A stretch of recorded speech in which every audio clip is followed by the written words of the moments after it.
Hello दोस्तों, कैसे हैं आप सब। आशा करता हूं कि आप सभी स्वस्थ और सुरक्षित होंगे। संपूर्ण विश्व जिस देश को मंगोलिया के नाम से जानता है, वो वास्तव में मंगोलिया का बाहरी ऐतिहासिक इलाका है, जबकि आंतरिक मंगोलिया आज भी चीन का स्वायत्त प्रदेश है।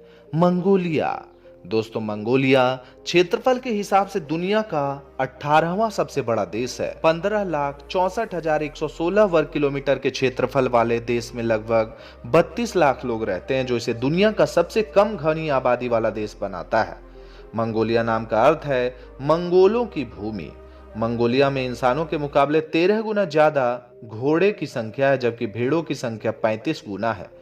मंगोलिया का जिक्र करते समय चंगेज खान को याद न किया जाए, ऐसा हो ही नहीं सकता है, क्योंकि मंगोल वंश में जन्मे चंगेज खान ने केवल 20 वर्ष की उम्र में अपने कबीले का नेता बन गया और 20 साल तक हुए कबीलों के अंदरूनी युद्धों के बाद तेमुजीन नामक बालक चंगेज खान के नाम से उभरा था। उसने अपनी मौत तक मंगोल साम्राज्य को बीजिंग से लेकर कैस्पियन सागर तक फैला दिया था।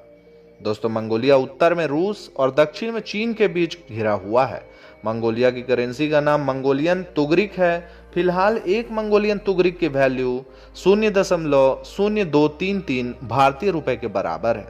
मंगोलिया की जीडीपी की बात की जाए तो यहाँ की जीडीपी मात्र 1568.64 बिलियन यूएस डॉलर है। वहीं मंगोलिया का पर कैपिटा इनकम $10,950 है। पारंपरिक मंगोलियाई परिधान को डील कहा जाता है, जो पैंट के ऊपर पहना जाने वाला एक लंबा ढीला ढाला वस्त्र होता है। मंगोलिया की राजधानी उलान बातार देश का सबसे बड़ा शहर और लगभग आधी आबादी का घर माना जाता है। दोस्तों, चिली के बाद मंगोलिया दुनिया का दूसरा सबसे बड़ा तांबा उत्पादक देश है। दोस्तों, मंगोलिया दुनिया का सबसे बड़ा लैंडलॉक देश है, जिसकी सीमा बंद समुद्र से नहीं लगती है। देश का खनन उद्योग इसकी अर्थव्यवस्था में प्रमुख योगदान करता है। खनन उद्योग का मंगोलिया की अर्थव्यवस्था में लगभग 20% से अधिक का योगदान है। पारंपरिक मंगोलियाई आहार में मुख्य रूप से डेयरी उत्पाद, मांस और ब्रेड होते हैं। दोस्तों, मंगोलिया के गोबी रेगिस्तान में 1920 के दशक में वेलोसिरेप्टर और ओविरैप्टर डायनासोर के कंकाल तथा अंडे खोजे गए थे। गोबी रेगिस्तान दुनिया के उन कुछ स्थानों में से एक है जहां जंगली में लुप्त प्राय बैक्ट्रियन ऊंट पाया जाता है। गोबी रेगिस्तान दुनिया के सबसे बड़े रेगिस्तानों में से एक है, जो 12,95,000 वर्ग किलोमीटर में फैला हुआ है। एक मान्यता के अनुसार मंगोलियन घुड़सवारों ने आइसक्रीम की खोज की थी जब वो पशुओं की आंतों से बने पात्रों में क्रीम भरकर गोबी रेगिस्तान के लंबे लंबे सफर पर जाया करते थे। 17 सितंबर 2011 को मंगोलियन राष्ट्रीय कुश्ती प्रतियोगिता में 6002 पहलवानों ने भाग लिया था, जो अब तक का सबसे बड़ा कुश्ती प्रतियोगिता था, जिसे Guinness book of world records में भी दर्ज किया गया था। दोस्तों, मैं आपको बता दूं कि मंगोलिया देश की साक्षरता दर 98% से भी अधिक है, जो एशिया के सबसे अधिक साक्षरता दर वाले देशों में से एक है। इस देश के झंडे में सोयोम्बो प्रतीक है, जो 4 तत्व पृथ्वी, अग्नि, जल और वायु की एकता और ब्रह्मांड के सामंजस्य का प्रतिनिधित्व करता है। दोस्तों, मंगोलिया फ्लोराइड का दुनिया का 6वां बड़ा उत्पादक है, जिसका उपयोग स्टील और एल्यूमिनियम के उत्पादन में किया जाता है।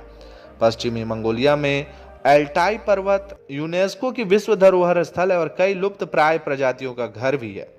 तीरंदाजी, घुड़सवारी और कुश्ती मंगोलिया के पारंपरिक खेलों में शुमार है।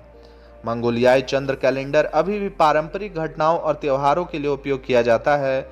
दुनिया का सबसे बड़ा घास का मैदान यूरेशियन स्टेपी मंगोलिया के 30 लाख वर्ग किलोमीटर से अधिक में फैला हुआ है। मंगोलिया में दुनिया में खानाबदोश घुमंतू लोगों का अनुपात सबसे अधिक है। यहाँ पर लगभग 30% आबादी खानाबदोश के रूप में रहती है। इस देश का सबसे ऊंचा स्थान खुइटेन पीक है, जिसकी ऊंचाई 4,374 मीटर है।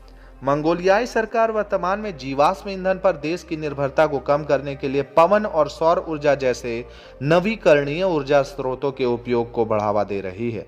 मंगोलिया दुनिया के उन गिने चुने देशों में से एक है जहां नाव्य जलमार्ग, जहां नाव सुरक्षित रूप से पार कर सके नहीं है। दुनिया में चंगेज खान की सबसे बड़ी 40 मीटर की ऊंची प्रतिमा मंगोलिया की राजधानी उलान बाटार में स्थित है।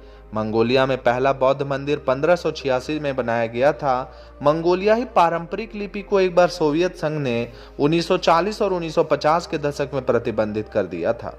धार्मिक स्वतंत्रता की गारंटी देने वाले मंगोलियाई साम्राज्य इतिहास का पहला साम्राज्य था। मध्य मंगोलिया में तेरखिन सागान लेक अपने क्रिस्टल क्लियर पानी और मनोरम दृश्यों के लिए जाना जाता है और यह पर्यटकों के लिए एक लोकप्रिय टूरिस्ट अट्रैक्शंस में से एक है। मंगोल साम्राज्य इतिहास का सबसे बड़ा साम्राज्य था जो अपने चरम पर लगभग 240 लाख वर्ग किलोमीटर में फैला हुआ था। मंगोलियाई भाषा में 35 स्वर और 20 व्यंजन होते हैं। लेक खोवस्कोल मात्रा के हिसाब से मंगोलिया की सबसे बड़ी मीठे पानी की झील है और क्षेत्रफल के हिसाब से दुनिया की दूसरी सबसे बड़ी झील है।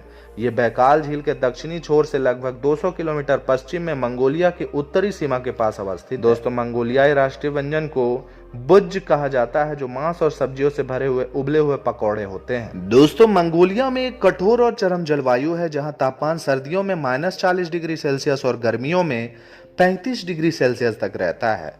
घोड़ी के दूध से बना पेय कुमिस एक पारंपरिक मंगोलियाई पेय है। 1911 में स्वतंत्रता प्राप्त करने तक मंगोलिया पर 200 से अधिक वर्षों तक चीन का शासन रहा था। मंगोलिया लुप्तप्राय हिम तेंदुओं का घर है। हिम तेंदुए मंगोलिया के मूल निवास। मंगोलिया की 36% से ज्यादा आबादी 18 वर्ष से कम उम्र की है। 6ठी शताब्दी में बनी चीन की दीवार वास्तविकता में तो आंतरिक मंगोलिया में बनी थी। मंगोलिया को land of the blue sky भी कहते हैं, क्योंकि ये साल में 260 दिन धूप निकलती रहती है और नीला आकाश साफ दिखाई देता है। तो दोस्तों, इस वीडियो में मैंने आपको मंगोलिया देश के कुछ अमेजिंग और इंटरेस्टिंग फैक्ट्स के बारे में बताया है। तो दोस्तों, आपको ये वीडियो कैसा लगा हमें कमेंट करके जरूर बताएं, और अगर वीडियो अच्छा लगा हो तो इस वीडियो को लाइक करके अपने दोस्तों और परिवारों के साथ ज़्यादा से ज़्यादा शेयर कर दें। दोस्तों, अगर आप हमारे चैनल पर पहली बार वीडियो देखने आए हैं और आगे भी इसी तरह के इंफॉर्मेटिव वीडियोस देखना चाहते हैं तो हमारे चैनल को सब्सक्राइब करके बेल आइकन को दबा दें। आज के लिए बस इतना ही। कल फिर रहूंगा हाजिर एक नए वीडियो में। तब तक के लिए जय हिंद, जय भारत, राधे राधे।